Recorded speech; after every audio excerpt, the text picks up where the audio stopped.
Nous voilà dans ce musée à l'intérieur. Dans votre musée, musée de l'aviation, c'est quoi ce musée de l'aviation militaire? Le musée de l'aviation militaire de Payerne, il essaye de sauvegarder le patrimoine de l'aviation militaire suisse. Et puis on se concentre sur l'époque ou l'ère des avions à réaction ou avec des turbines. C'est-à-dire nos avions les plus vieux, c'est les Vampires, qui datent des années 1940. Et puis on va jusqu'à l'avion F-5 Tigre qui vole encore comme plastron dans la force aérienne suisse, mais c'est plus un avion de combat. Le Vampire, c'est celui que vous avez devant le musée, hein.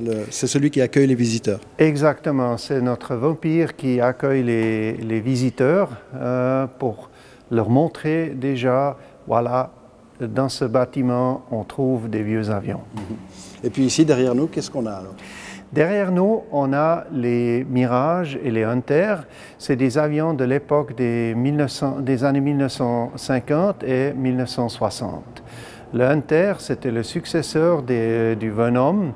C'était le premier avion qui avait un radar très rudimentaire. Et puis le Mirage, c'était le premier avion qui a passé le mur du son en Suisse. Et qui reste un des avions les plus rapides, avec près de 2000 km/h. C'était l'avion le plus rapide dans les forces aériennes suisses. Il a volé plus que Mach 2, c'est-à-dire plus que 2000 km/h. Et donc là, quel est l'intérêt pour vous d'avoir ce musée, en fait, d'avoir ces avions ici exposés? Mais c'est une exposition du patrimoine, une sauvegarde de l'histoire de l'aviation militaire suisse. Comme ça, les jeunes, ils peuvent apprendre comment c'était à voler dans les années 1940-1950. C'était c'était beaucoup plus naturel, je dirais, parce qu'il n'y avait pas beaucoup de systèmes auxiliaires, surtout pour les commandes de vol, mais il n'y avait pas des radars au début, il n'y avait pas tellement d'armes sophistiquées. On voit vraiment l'évolution dans l'histoire. En 2014, l'aviation suisse a fêté ses 100 ans, ses 100 années à l'occasion du meeting aérien R14. Et donc, ici derrière nous, on a ces 100 ans qui défilent. Exactement. L'aviation militaire a fêté ses 100 ans en 2014. On trouve peut-être 60 à 70 ans de cette histoire de l'aviation militaire suisse dans notre musée.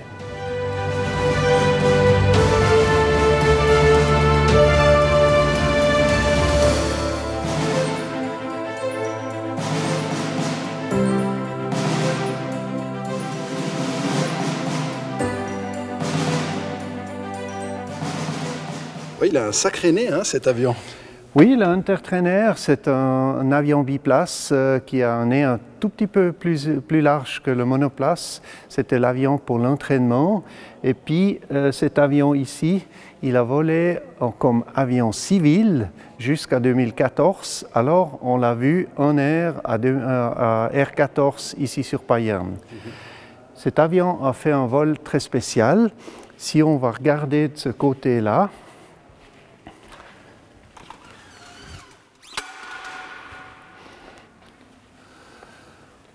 on voit une signature ici. Alors en 2011, l'astronaute Charlie Duke, qui a marché sur la Lune avec Apollo 16, a fait un vol avec son pilote astronaute suisse Claude Nicolier dans cet avion. Ouais, donc chaque avion a son histoire quelque part. Chaque avion a son histoire, c'est ça. Son histoire humaine, on voit ce pilote derrière nous. Aussi une histoire humaine, c'est clair. Cet avion était utilisé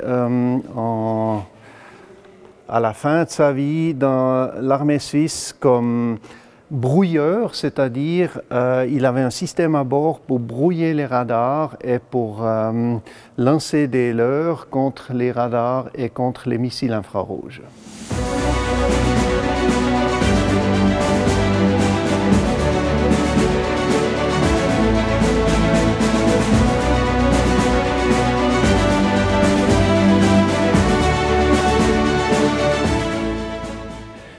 Parce que c'est bien beau de voir les avions de l'extérieur, mais ce qui est beau chez vous, c'est que là, on est dans le cockpit, hein, carrément, dans le cockpit de ce Hunter.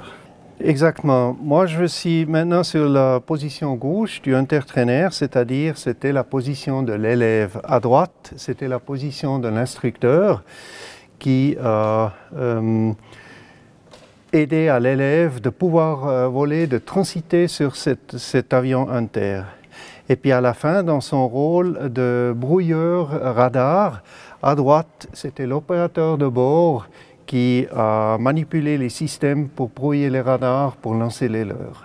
Dans un avion, il y a un manche, mais il y a aussi des pédales. Exact. C'est pour les trois gouvernails, c'est-à-dire les pédales sont pour le gouvernail de direction. Si je pousse à gauche, le gouvernail il pousse l'avion aussi à gauche. Et puis le manche, il y a le gouvernail de profondeur. Si je tire, je monte. Si je pousse, je descends. Les ailerons, si je pousse à gauche, l'avion fait un virage à gauche. Si je pousse à droite, l'avion fait un virage à droite. Beaucoup de fonctions sur le manche. Surtout, là, c'est pour desserrer les armes. Le frein, c'est comme un frein d'un vélo, mais c'était vraiment le frein. Qui allait sur les roues de l'avion. Mais à l'époque, chaque instrument était analogue et puis pour chaque système, il a fallu un instrument spécial, c'est-à-dire l'indicateur des marques, de vitesse en Mach, ici l'altimètre, l'horizon artificiel, un second horizon artificiel, et puis l'indicateur de vitesse de montée ou de descente, l'indicateur du nombre de tours, l'indicateur de température du réacteur et puis l'accéléromètre. Ici,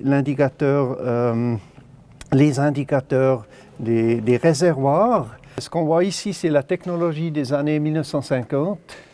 Et puis en plus, ce qu'il ne faut pas oublier, c'est le pilote, il est assis sur une charge explosive. C'est-à-dire, le siège éjectable, à cette époque-là, il fonctionnait avec des charges explosives. En cas de détresse, quand il a dû sortir de l'avion, le pilote, il a tiré ou bien en haut ou bien en bas pour actionner le siège éjectable. Et puis après, il y a le toit qui s'est éloigné et le siège, il est sorti de l'avion.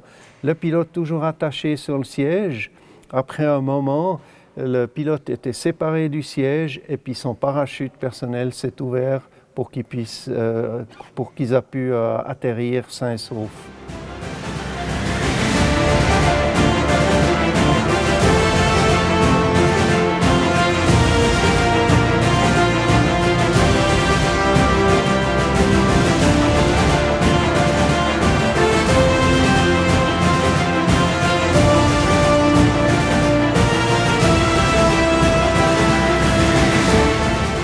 Le Hunter monoplace, c'était le premier avion en Suisse qui avait un radar très simple, un radar qui mesurait seulement la distance. C'était aussi un avion avec un armement assez impressionnant. On voit ici ces 4 canons de 30 mm et puis à côté, en bas, quelques exemples des bombes qu'il avait dans son arsenal pour défendre la Suisse. Un bombardier. Au début, c'était un chasseur et puis à la fin de sa vie, dans l'armée, il est devenu chasseur-bombardier, exactement. Donc vous disiez, vous avez pu voler sur ces Hunter. J'ai même pu voler cet avion-là. Le Hunter, c'était un avion fabuleux. Il était très fin à voler, très souple aussi. C'est vraiment comme un avion comme on s'imaginait dans les années 1950-1960. Donc quand vous dites souple, ça veut dire quoi? Souple, ça veut dire qu'il a un système hydraulique qui aide aux pilotes de bouger les commandes de vol. Et puis, avec ça, il faut très peu de force pour pouvoir voler, pour pouvoir manœuvrer. On sent que vous avez, avec cet avion, une histoire personnelle Vous l'avez volé et vous l'avez touché. Exact. Et il est dans ce musée aujourd'hui. Oui. Qu'est-ce que ça vous fait de le voir comme ça à l'arrêt, j'ai envie de vous dire? Ça me fait un plaisir, ça me relève des souvenirs, des beaux souvenirs. J'ai fait à peu près 500 heures sur l'avion Inter et puis j'ai beaucoup de bons souvenirs avec cet avion. Et qu'est-ce qu'on a comme emblème là? On voit 5e escadrille, ça c'est des autocollants originaux? Oui et non. En principe, cet avion avec cet insigne de la 5e escadrille, c'est aussi un petit peu un symbole parce que c'est les fondateurs de ce musée, l'association de la 5e escadrille qui a été dissolue en 1994. Ils ont voulu préserver un de leurs avions. Naturellement, un avec l'emblème de la 5e escadrille dessus. Alors c'est cet avion qu'ils ont demandé du gouvernement suisse pour le préserver, pour conserver comme patrimoine et pour conserver leur histoire personnelle. Vous dites la fondation, qu'est-ce qui a poussé à la fondation de ce musée? Après la 5e escadrille, ils ont pu conserver cet avion. Ils ont dit, il ne faut pas garder ça seulement pour nous, il faut le montrer au public. Alors ils ont créé une fondation pour pouvoir installer un musée quelque part. Au début, ils étaient dans une vieille scierie à Arnay-sur-Orbe. Et puis après, ils se sont dit, un musée de l'aviation militaire suisse, il doit être près d'un aérodrome militaire suisse. Alors, ils ont de nouveau parlé avec la Confédération. Ils ont reçu une place pour construire le musée. Et puis voilà, depuis 2003, le musée de l'aviation militaire de Payerne a ouvert ses portes.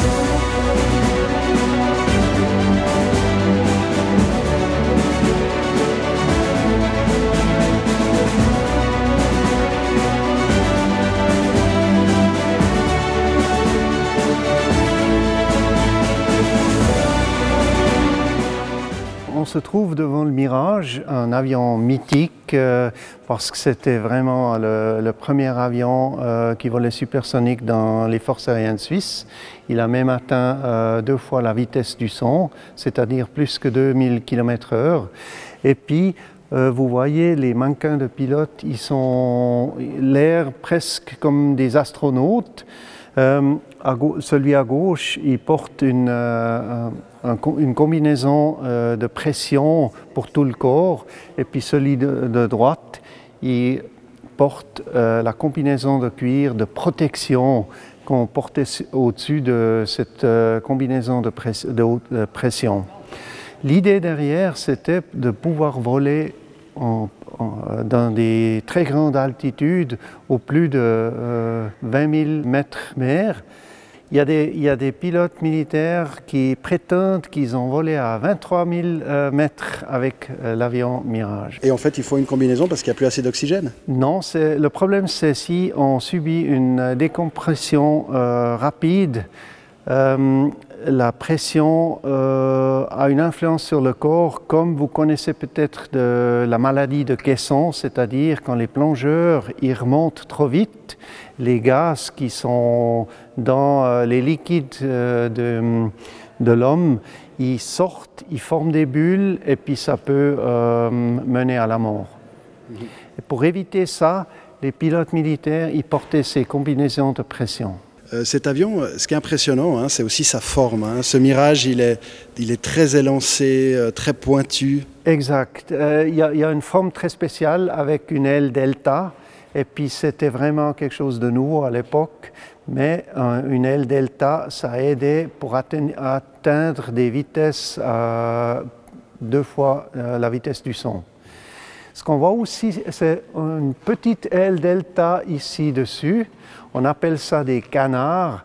C'était quelque chose que les ingénieurs suisses ont construit, qui donnait à cet avion une performance pour tourner instantanément un tout petit peu plus grand qu'à l'époque. Il avait un excellent système de commande de vol. Il avait un système d'armes performant. C'était un intercepteur très rapide. Il a pu monter très vite. Et puis, c'était un très bel avion. À l'époque, un des meilleurs chasseurs du monde. C'est clair, aujourd'hui, la technologie est évoluée dramatiquement aussi.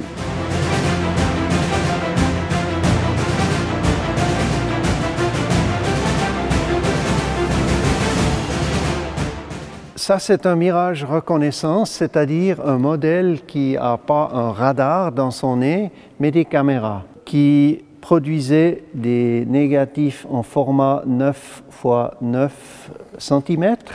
L'avion pouvait emporter 4 caméras dans différentes positions, une dans le nez, les 3 autres ici, et puis avec des angles différents, avec des objectifs différents, on pouvait prendre une bonne partie du chemin de vol devant le nez de l'avion. Il a un pitot assez impressionnant. Le pitot, il sert à prendre la pression dynamique ici et la pression statique ici. Et la différence entre ces deux pressions nous donne la vitesse de l'avion. C'est clair, un avion, il ne peut pas mesurer sa vitesse comme une voiture qui mesure avec le nombre de tours de ses roues. Alors il fallait une autre possibilité pour pouvoir mesurer la vitesse.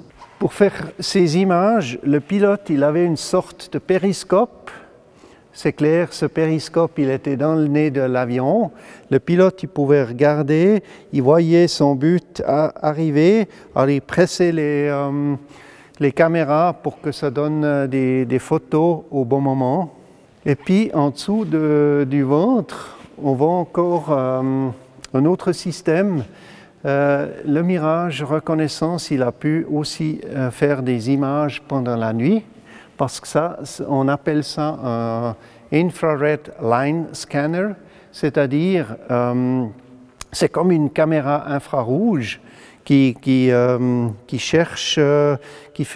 produit une image comme à l'époque la télé avec des lignes différentes.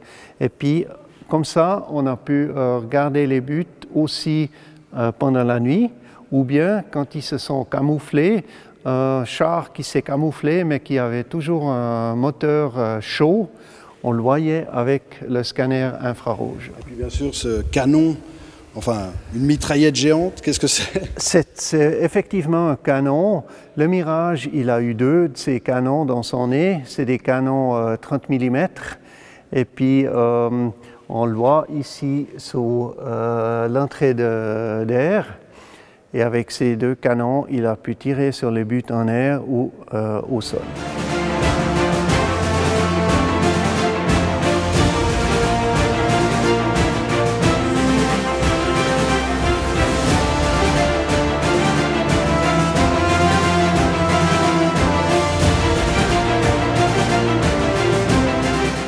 Alors, ce qu'on voit ici, c'est 3 réacteurs qui sont de la même génération. Les 2 à droite et à gauche, c'est des réacteurs du Vampire. Celui au milieu, c'est un réacteur du Venom. C'est le même système de technologie, c'est-à-dire la compression se faisait avec l'aide de la force centrifugale. On parlait d'une compression radiale. Alors si on regarde ici, il y a ce grand compresseur qui tourne, qui est assez lourd, qui produit la pression avant que le pétrole soit injecté et allumé. Avec ça, on produisait la mixture correcte pour avoir la poussée la plus grande. Un réacteur comme celui à gauche ou à droite a produit une poussée d'1,5 tonne, celui du Venom 2 tonnes de 200 kg. Alors bon, plus on avance dans votre musée, plus on se rend compte en réalité que la technologie joue un rôle important. Hein. Cette technologie fabuleuse développée ces 50 dernières années, 70 dernières années. Exactement. Et si on regarde maintenant cette technologie des réacteurs Vampire-Venom, et si on fait la comparaison avec des réacteurs Hunter, on voit la différence. Ici, avec le réacteur du Hunter, on voit la différence de la technologie. Avant, on avait une compression radiale, maintenant, on a une compression axiale, c'est-à-dire l'air qui entre d'ici est comprimé sur cet axe ici, parce que vous voyez ces petites lames, ils deviennent toujours un tout petit peu plus petits et ils sont toujours un petit peu plus étroits l'un de l'autre. Ça fait que l'air qui est poussé là-dedans, il subit une pression. Avant que le pétrole soit injecté et allumé. Avec cette technologie-là, le réacteur qui a plus ou moins le même volume et le même poids que les réacteurs du Vampire, mais il produit le double de la poussée, 4,5 tonnes, que le réacteur du Venom.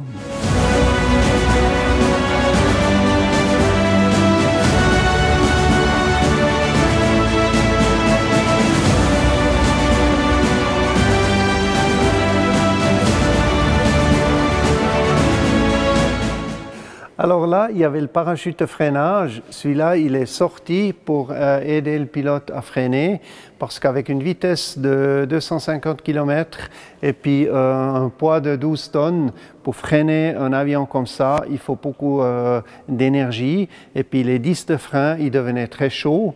Pour éviter qu'ils devenaient trop chauds et qu'ils commençaient à brûler, on a développé ce parachute de frein. Chez vous, on peut carrément rentrer dans le réacteur ou mettre la tête dedans, c'est carrément un long tuyau. Exactement, et puis les mécaniciens, ils sont effectivement entrés là-dedans pour inspecter le réacteur entre les vols. Alors on a envie de vous voir la mettre la tête dedans.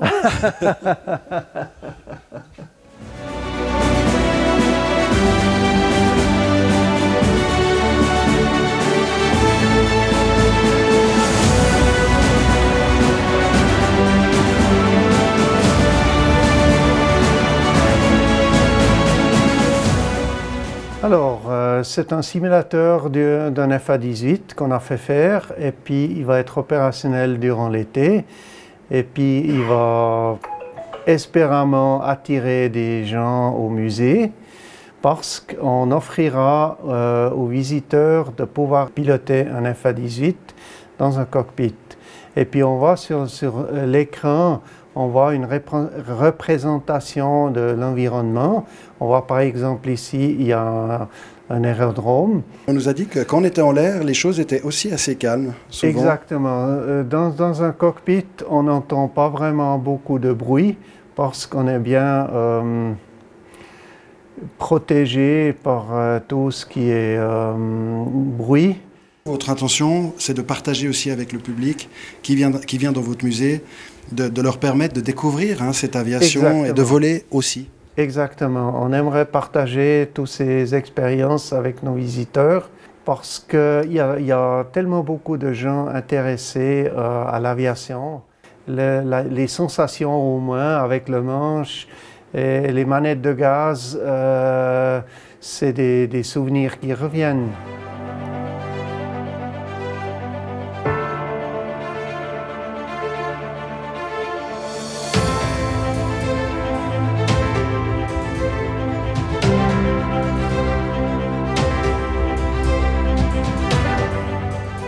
Et là, on est bon.